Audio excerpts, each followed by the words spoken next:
हाँ जनार्दन मतलब भगवान होला। दूर दूर से चल के आयल भोजपुरी संगीत प्रेमी चाचा काका पितिया भाई बहन बंधु एवं नौजवान साथी संगतिया तथा एह ग्राम एह क्षेत्र नगर पंचायत गांव जवारा आस पड़ोस नगर पंचायत के नर नारी अथवा एह साउंड सिस्टम द्वारा जकरा भी कान तक खबर आवाज पहुंच पावत होके और सब महान भावन के चरण में गए कलाकार और सराज के ओर ले बार बार लगातार हार्दिक हार्दिक वंदन अभिनंदन प्रणाम स्वीकार करे सब मन के अभिलाषा एक गोबा गावत बजावत घर में एह नदान बालक ले कोनो प्रकार के कमी नजर आवे ओकरा पर विशेष ध्यान देला के काम नहीं खे काहे कि नदान के नदानी होला गलती के कोई और बर के बराबर बनेला वो गलती के बुझ समझ के क्षमा कर सही बात बा और खैर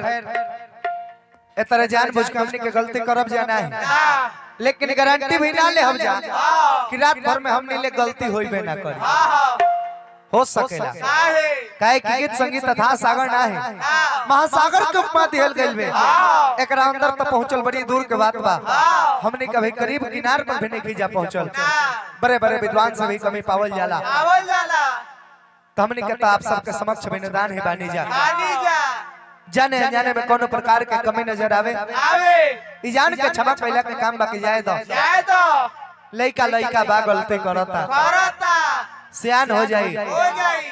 एकरा पास में दिमाग हो जाई तो गलती कल खुदे छोड़ दे हो सही बात बा और एह चीज के निर्भर हुआ सबके ऊपर होता प्याज के नीमन से देख के ना छिलब न प्याज के नीमन ले देख के ना छिलो तो जितना छिलब छिलही में ओरा जाए मैं छिल के चालाकी बुद्धिमानी यही में बा कि छिलत समय ओकरा पर देख के छिली ताकि पता चलो कि कोई पर छिल दिहनी त कचरा साफ हो गइल खाए जोग अथवा साग सब्जी में डाले जोग हो मानो तनी तो प्याज है ना तो बाजी लगा दे कि बेटा तू कतना छिलाता रहो तो छिली ना बेटा के छिली और बेटा के छिली एक बोरा प्याज छिलही में उड़ा जाए वही तरह के गीत संगीत भेवा मानव तो एगो घर के छोट लड़का भी खेले वाला लड़का गाई तो वो बढ़िया लागी को आत्मा में संतुष्टि होई मन में संतुष्टि ना होई तो हमने के बात छोड़ी ना पाकिस्तान से गुलाम अली खान के उतार दिए तो उनको गाना बजाना बढ़िया लगा तैसे सबसे पहले यह पावन पवित्र धरती के बार बार अभिनंदन वंदन करब माँ मातेश्वरी कांवरिया संघ बाल भोज सेवा समिति कड़सर बलिया के धरती पर आज हमनी के उपस्थिति दर्ज कैले बानी भव्य भंडारा भइल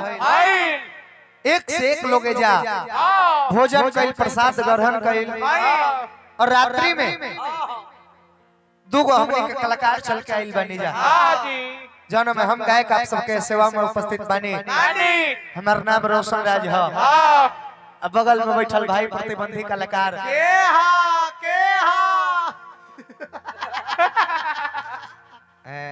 का नाम हो प्रदुमन परदेसी प्रदुमन परदेसी जी चल के आइल बा आज के दुगोला में मजा आई बकर बुझाई को यही तरह शांति ले देखब सब है अब का लोग शांति ले देखी का शांति ले सुनी अब तैता ना खार हो के 3 पुरसा कूद के नाच देता रे कि हमरा बुझाते नहीं कि आज के दुगोला कोनो ब्यास गायक ले भइल बा कि कोनो लवंडे ले हो गइल बा लौंडा हाथना गायक नाचे लाई घिनवा दिहल तू अरे लौंडा खैर चला तार मांग कब ना होई ऐसा हूं बलिया जिला लौंडा का शौकीन है हां तार मार्केट कम होई ना होई कम ना होई ए जा देखा तनी कि तू हमरा से ज्यादा मत छूट उतार ला जनतर का है कि जब तू घूमती हिलावे लगा तार गहकी ज्यादा बा अरे बाप रे बाप लोग काउंटर पर पैसा चढ़ा चढ़ा बिना सामाने किन ले चल दे खैर ई दुगोला के कार्यक्रम हो दुगोला में होला का लाठी चलेला भाला चलेला फरसा चलेला खाली छुरी चले छुरी चले लेकिन खून ना थे ओहो हाफ मर्डर में आ जाला एमे बात के मार बात से होला गीत के मार गीत ले होला नृत्य के मार नृत्य ले होला प्रसंग के मार प्रसंग ले होला के कहां ले गलती गावता अगला ब्यास के दैत्य बनता कॉपी कलम पर लिख के रख सजीदो से होला त आई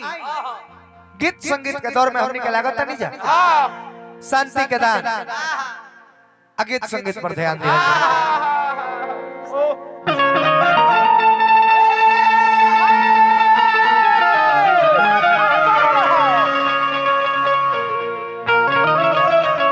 यादव गजोधर गजोधर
जोगिंदर राय जी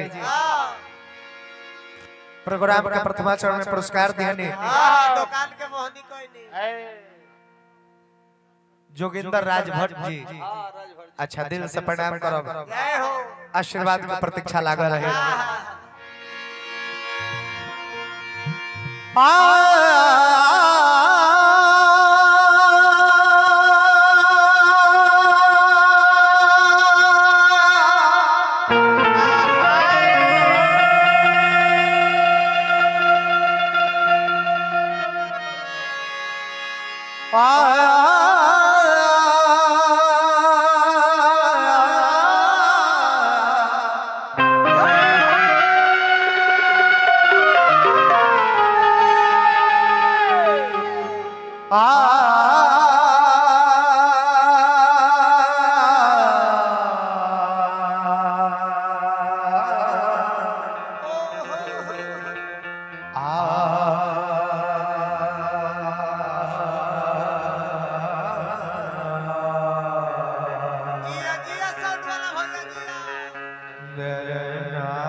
और तने कहे त मनु प्रदुमन जी